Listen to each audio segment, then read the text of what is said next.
టీవీ49 news కి స్వాగతం.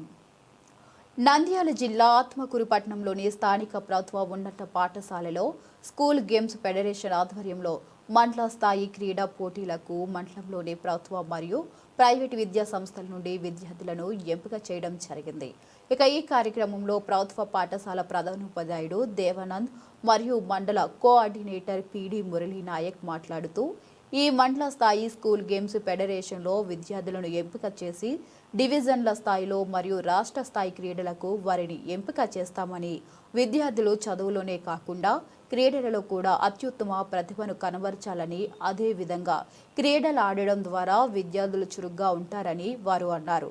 ఈ కార్యక్రమంలో మండల స్థాయి ప్రభుత్వ మరియు ప్రైవేటు పాఠశాలల పీడీలు, విద్యార్థులు పాల్గొన్నారు.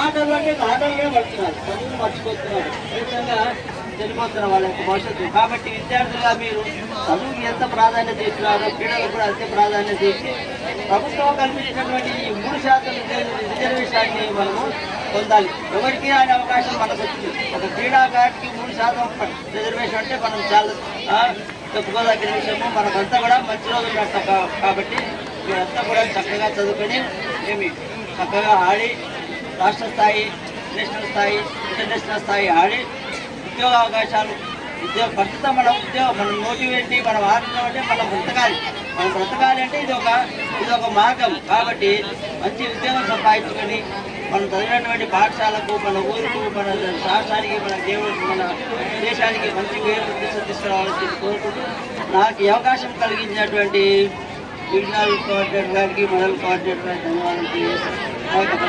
నమస్కారములు. మీకు అందరికీ నా శుభాశీస్సులు. విద్యార్థులు, క్రీడాకారులు వినాలి. ఇక్కడ ఉపన్యాసం చేయడం లేదు, కానీ కేవలం మీకు అవసరమైన కొన్ని విషయాలు మాత్రమే, ఇన్స్ట్రక్షన్స్ మాత్రమే చెప్తున్నాను. ఇప్పటికి ఇది 3వ వాయిదా వేయడం. ఈ రోజు వాయిదా వేస్తే ఇంకా దీన్ని రద్దు చేయడమే, ఇంకా జరగవు. కేవలము ఎంపికలు మాత్రమే జరపబడతాయి. మన మండలం నుంచి 10 మందిని సెలెక్ట్ చేస్తాం. ప్రతి 17 సంవత్సరాల లోపు, 14 సంవత్సరాల లోపు బాలికలు వాళ్ళు ఇతర మండలాలంతా పోటీపడి డివిజన్ లో పాల్గొనాలి. అక్కడి నుంచి జిల్లా స్థాయి.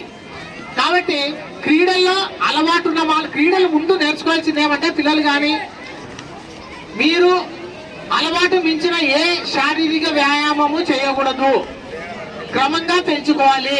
అలవాటు లేకుండా వచ్చి క్రీడలు ఆడితే అది గాయాల పాలవుతారు మీరు. దానికి మీ వ్యాయామ ఉపాధ్యాయుడు, మీ కరెస్పాండెంట్, ప్రిన్సిపాల్ బాధ్యులవుతారు. అది మనకు పైనుంచి డిఓ గారు చెప్పమని చెప్తున్న విషయం. మా పిల్లలకు అదే చెప్తున్నాం, మీకు అదే చెప్తున్నాం. ఇక్కడ రెచ్చిపోయి ఆడాల్సిన అవసరం లేదు. No certificates, no medals, no shields, only ఎంపికలు మాత్రమే. అర్థమైందా? కాబట్టి మీ వ్యాయామ ఉపాధితో పాటే ఉండి మధ్యాహ్న భోజనం మీకు ఉంటుంది. వర్షం పడింది అనుకో, కొంతసేపు ఆపుతాం, మళ్ళీ స్టార్ట్ చేస్తాం, అంతే. ఓకే, నువ్వు చెప్పు. హెడ్ ఆఫ్ టెయిల్, ఇది టెయిల్ అమ్మా. పైకి వేసుకుని గాల్లో ఉన్నప్పుడు చెప్పాలా, కింద పడకముందు నువ్వు చెప్పాలా.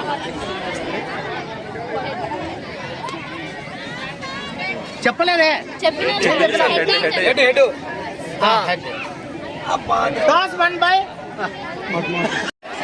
మీ ఒళ్ళు